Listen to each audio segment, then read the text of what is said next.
morning, everyone. This is Lena Uccello, and I'm so excited to be here today because this is the first year that we'll be in school on Veterans Day. Also, kind of a cool fact, if you didn't know, yesterday was the Marine Corps birthday as they celebrated their 246th year in service. Today we're bringing you a special edition of Blue Eagle News, unlike any you've seen in the recent weeks. One to help us understand what Veterans Day means not only to vets, but to people who have had family and friends in the service as well. Honestly, we really just hope that this video can make you truly appreciate and understand each of those who have put their lives on the line to fight for our country.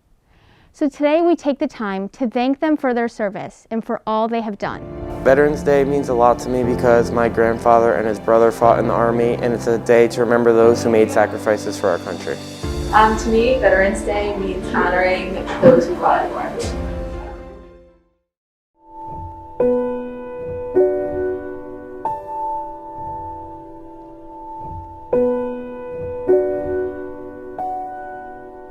Raise your right hand and repeat after me. I state your name. Do solemnly swear. To support and defend. The Constitution of the United States. Against all enemies. Foreign and domestic. And to bear true faith. And allegiance to the same. That I will obey. The orders of. The President of the United States. And the orders of. Those officers appointed over me according to regulations and the Uniform Code of Military Justice. So help me God. Probably one of the most ultimate sacrifices that you can make is to volunteer in service to your country. You're putting on hold your life. You're putting on hold things that most people do all the time. You've put that on hold so that you may serve your country. I have a grandfather who served in the Army, uncle who served in the Army. It just means to me the great sacrifice and service that they pledged to our nation. I was in the United States Air Force, and I joined in 1981. I left for basic training in September 29th of 1981, and I served for 4 years active duty. I got out in 85. And then I was a reserve for 2 more years, and I got out as my rank was a senior airman.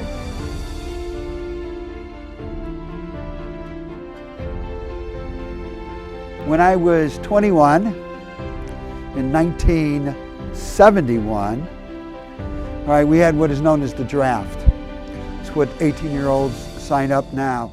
I was in the first draft, and you were deferred if you were in school, college, all right? So I was deferred until 2 weeks before I graduated, and then I got drafted.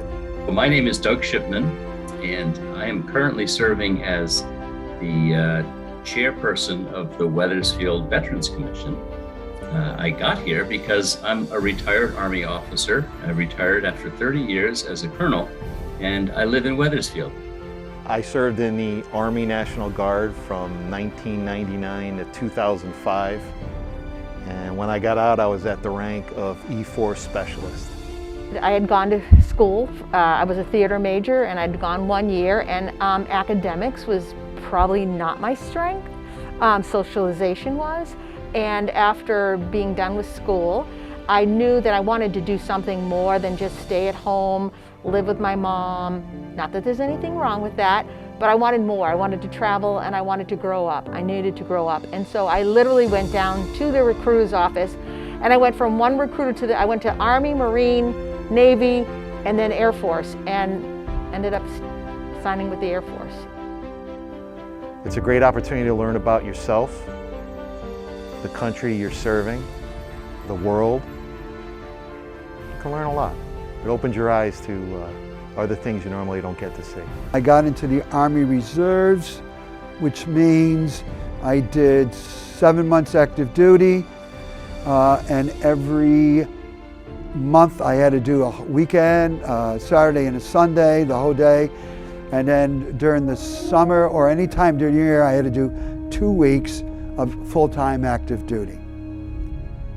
It's a path that I think people choose for a variety of reasons, but I think it's also a path that it's a calling for certain people. And like I said, my utmost respect. And it's a time to reflect on the fact that they chose to take a path that's very, very difficult, I believe. Veterans Day is extra special to me because my dad's actually a vet, and I know what veterans go through and the sacrifices they make. Veterans Day means a lot to me because without veterans, we might not have the freedom to do the stuff we are able to do today. You know, one of the things that I think is really important for all Americans, young and old, is to understand the experience of veterans as well as of their families, right? Because there are today fewer and fewer people going into military service. Back in the World War II era, there were lots of veterans, and in the Vietnam era, lots of veterans. Today, the number of veterans is declining, but it's important for people to understand what they've been through to earn the status of veteran and the sacrifices they've made for their country and for their community, for their families. What Veterans Day means to me is freedom, because without people fighting for our country, we might not be here or in the same place we are today. I was a combat medic, and then I went to physical therapy, because physical therapy means you're in a hospital. All right, combat medic means you're in the field. Even though our unit was a MASH unit, we were field operations. We celebrate Veterans Day on the anniversary of the armistice that ended World War I. The armistice that began on the 11th hour of the 11th day of the 11th month. The timing of this holiday is quite deliberate in terms of historical fact. But somehow it always seems quite fitting to me that this day comes deep in autumn, when the colors are muted and the days seem to invite contemplation.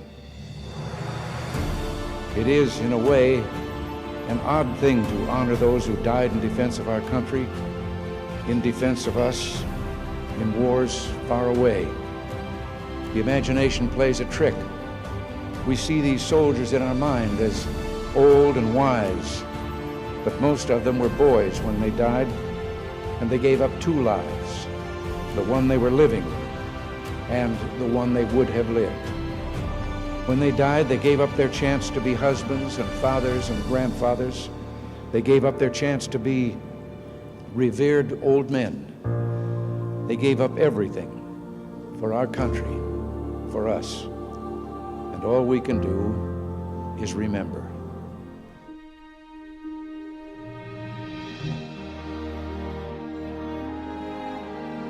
To me, Veterans Day is all about gratitude. I think that veterans are people who really put their lives on the line and sacrifice a lot in order to protect what is deemed as the well-being of our country. So Veterans Day is really just about simple thank yous. If you see a veteran, you're just going out to thank them. It could make a big difference. I hope that students understand the importance, the role that veterans have played in all of our lives, throughout all of our history. It's the people that have stood up and said, I'm going to put my life on hold. I'm going to try to make this country a better place. Those are the people that we need to honor. And being in school is, I think, a great place to do that. My social studies teacher in high school was a Vietnam veteran, and he was a wonderful guy. And he really inspired me to learn more about history, but also really piqued my interest in the military. And he would share a little bit about his experiences in Vietnam, not too much, because some Vietnam vets were a little reticent about talking about their experience. My grandfather, he was a World War II vet, and he spoke a lot about his service in the South Pacific. So I'd say he was my probably #1 influence on enlisting. The effect that veterans have had on every single one of us, whether we're a social studies teacher or whether we're a science teacher, it doesn't matter. For me, when it comes to civics, we can talk about service, and I say to kids in civics that the least that you do for your country is vote. That's the very least. You can do so much more. Veterans don't always need to be honored, right? Sometimes they just need help. And I know you all have a leadership club, I think, that Mr. Lesser has helped start.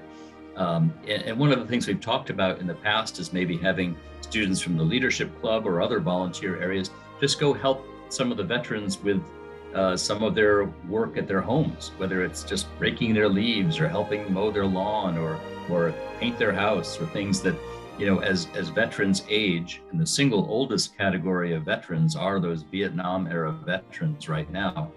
And many of them have disabilities, so they can't go mow their lawn as easily as you or I might do that. And having a young person help with that is just incredibly valuable. And it's a really nice connection between a veteran and some young people that come help.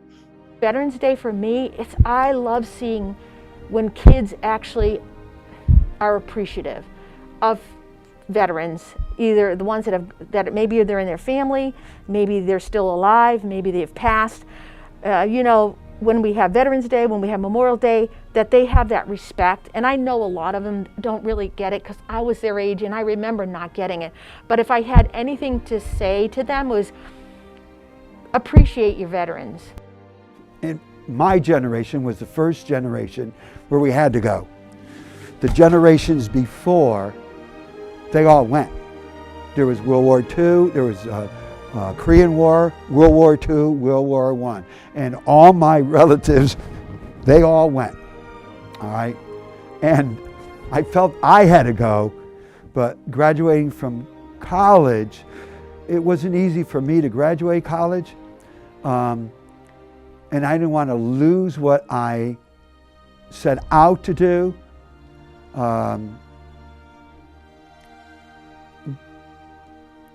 It was a different time. One of the things about being in the military is, and so many people say this, is it's the first time that they have been part of something much bigger than themselves. And to go to a combat zone or even in peacetime, in training, you're with other people, and you cannot do what you do without everybody else also doing it. So if you've been on a team sport, something like that, you have an idea of what that's all about. Multiply that by 10, in some cases, and you have an idea that those are the times you're really proud to be part of something that is doing something good for our country.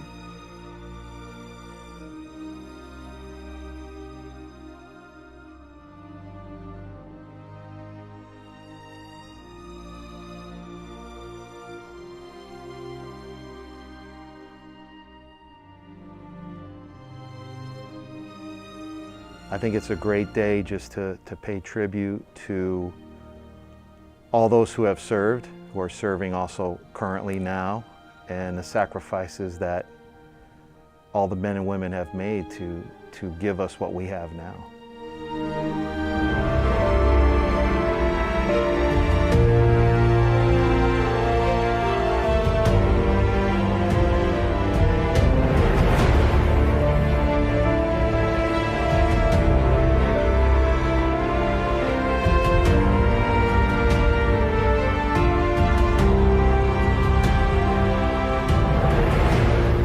In the long history of the world, only a few generations have been granted the role of defending freedom in its hour of maximum danger. I do not shrink from this responsibility. I welcome it. I do not believe that any of us would exchange places with any other people or any other generation. The energy, the faith, the devotion which we bring to this endeavor will light our country and all who serve it. We shall pay any price, bear any burden, meet any hardship, support any friend, oppose any foe to assure the survival and the success of liberty.